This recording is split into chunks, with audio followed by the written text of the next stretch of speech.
Congratulations folks, you've caught me with my tinfoil hat on. And that's because today I'm going to talk about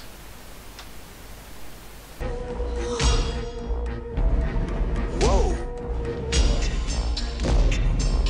That's a Martian? Ew, that's gross. My God. Yikes. Yep, I'm talking about aliens, little green men. Well, it's getting a bit hot today in this tinfoil hat, so I'm going to take it off. Right, well, some while ago I was thinking about doing a book about aliens, and I did a little bit of research and I came across something interesting that nobody's ever pointed out before. Now, as a qualified electronics engineer, I know a fair amount about radio, and the sorts of radio that aliens or people outside our solar system are likely to pick up is AM, amplitude modulation. The reason for that is the amount of power involved. Now, an AM station, not only does it use quite a lot of power to punch its way around the world, but also when it's connected to the antenna, if the antenna is well tuned, that power, the peak power, can be multiplied by a factor of 20. So you might only have a 50,000 watt, which is still a lot, obviously, AM station, but by the time it's run through the antenna, the peak power of the top end audio signal could be as much as a megawatt, and that is audible throughout a large section of our galaxy. In fact, in around about 1950, the US allowed one particular AM station to run at, wait for this, 500,000 watts, which means they could have been broadcasting, if their aerial was any good, 100 megawatts, which is a horrendous amount of power. And indeed there were reports that the ground around the aerial, the sand had fused together and all sorts of things were happening, and nobody had ever seen anything like it. So after a while it was kind of stopped. Not surprisingly. So I thought to myself, well, if these amazing radio transmissions were taking place from 1935 onwards, that's the 50,000 watt stations, using vacuum tubes obviously, then how long would it take an alien civilization to reply? So I came up with a little table and I looked at the nearest star systems, and these star systems, they're ones that we know now have planets. We know that they're habitable. Well, we've got a pretty good idea they are, because they're in the right place, they're the right temperature, the right sort of size for us to be comfortable on them. So they should be habitable by almost anyone else. And they start off with Tau Ceti, and you would expect them, bearing in mind it's 11.9 light years away, so you've got 11.9 light years to Tau Ceti. You've got a year or two for them to actually scratch their heads and think about it, and then you've got 11.9 light years back again. So that's the closest one, and we would have expected radio contact from them in 1958. Okay.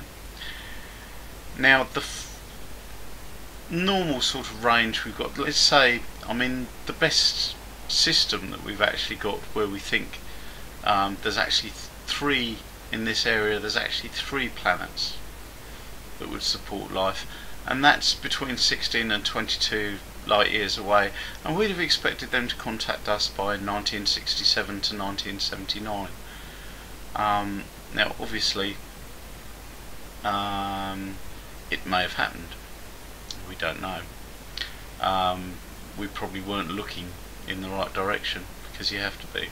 And let's face it, 1979, we were not that sophisticated. Okay, I mean our radio receivers weren't so good.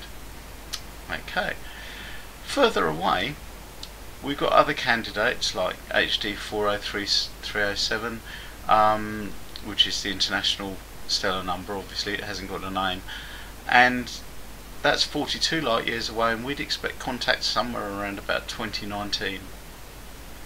And one of the further planets we know about is Kepler 22b, which is 600 light years away, and radio from there, well, it would take a long time to get out. It would take 600 years obviously, and 600 years to get back, so maybe by 31, 35 we might hear something. It's a long time. UFO.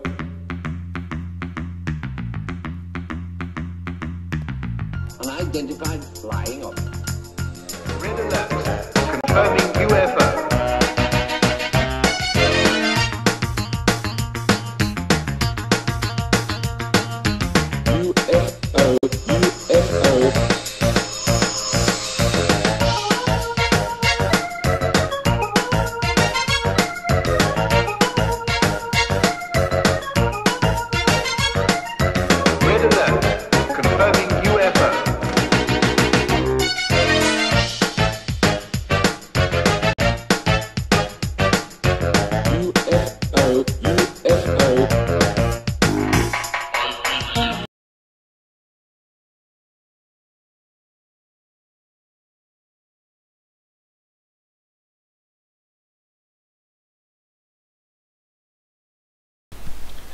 Now you think if you had a ship, okay, that would travel at twice the speed of light, okay, and work out based on a reasonable amount of acceleration, about 2 Gs, which humans would take, how long it would get to the speed of light and how long it would take for the ship to get here, plus also of course the radio time. And for, surprise surprise, for our nearest 2 planets that we know could be capable of supporting life, that are 11.9 light years away, well, that ship would arrive in 1947. What happened in 1947? Roswell event. It's probably just a coincidence, but hey, what the heck. Anyway, I produced a little table, and I shall show it to you in a minute, of various times and all the rest of it. Now, I've got times when you'd expect a ship here travelling at just under the speed of light, which is obviously just a little bit later than the radio contact, but obviously it's a lot quicker. If you travel more than the speed of light, then if you have the ability to say travel at twice the speed of light, then you'll get to us in about 3/4 of the time of a radio signal. So it would actually be quicker. It would make more sense for any aliens wishing to communicate not to signal by radio, because we might be dead as a civilization by the time the signal got back to us. It would make more sense if there was a ship faster than the speed of light, to actually use that ship. And indeed, guess what NASA are working on at the moment? They're working on exactly that. They're working on a warp drive, and they're playing a lot of money into it. A warp drive. Yes, sir. Prepare ship for light speed. No, light speed is too slow. Light speed too slow? Yes, we're gonna have to go right to ludicrous speed. Ludicrous speed? Sir, we've never gone that fast before. I don't know if the ship can take it. What's the matter, Colonel Sanders? Chicken? Ludicrous speed! Go!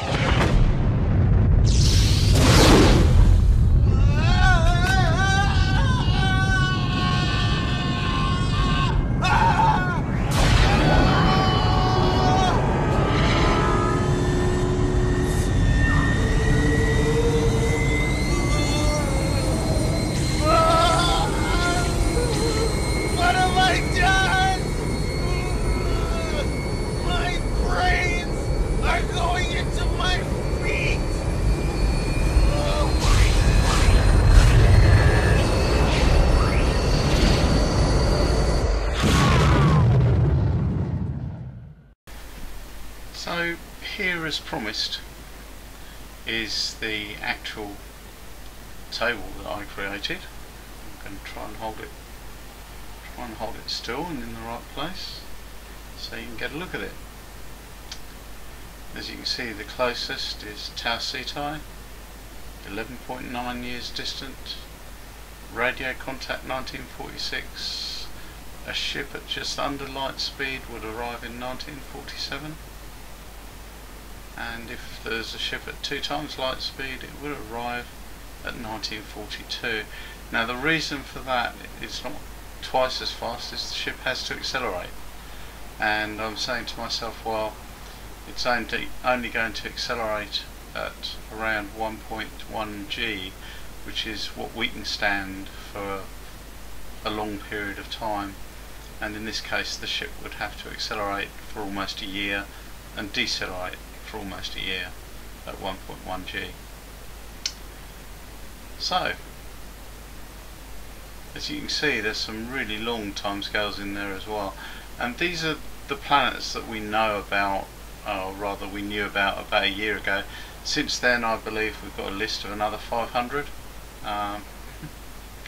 So this 1947 date as a ship arriving does actually look quite realistic, and we can expect them to arrive kind of any time, and we don't expect a radio signal.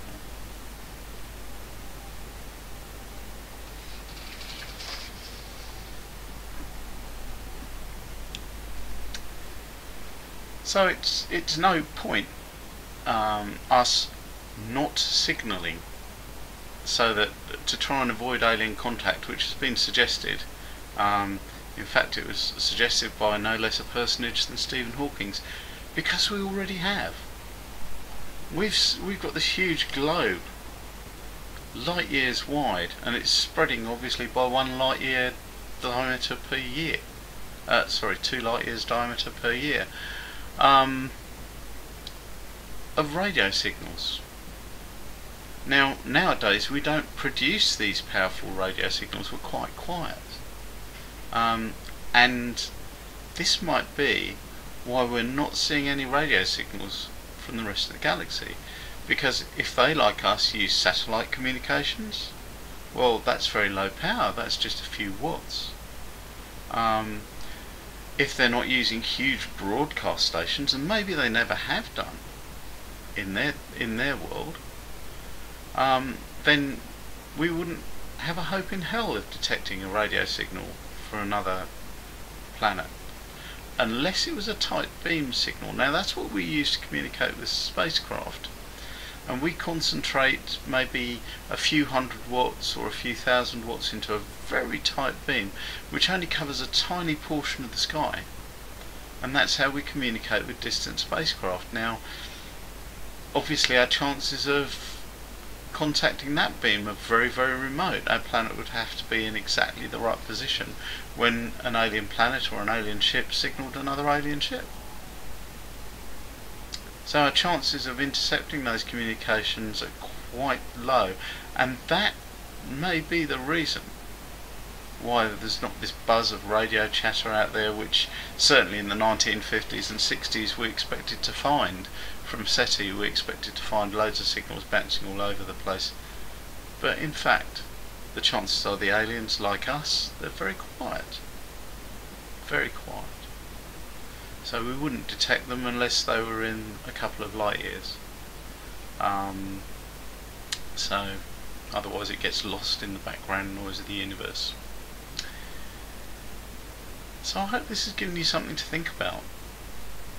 And that something is probably current Seti is a waste of time. Trying to hide our presence is a waste of time, because we've already announced it. We couldn't possibly announce it much more loudly than we already have done. And we should expect, rather than a signal, we should expect a visit, or 2, or 3.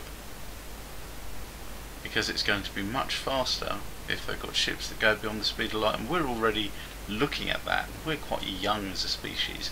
Don't forget, some of these species that the scientists say have to be out there could be millions of years ahead of us. So they might have a spacecraft that goes, what, 40 or 50 times the speed of light, maybe even more. So, when you hear that knock on your door in the morning, do look through the viewer before you open it. You never know what you might find. Thank you. And if you like this video, please like and subscribe as usual. Bye now.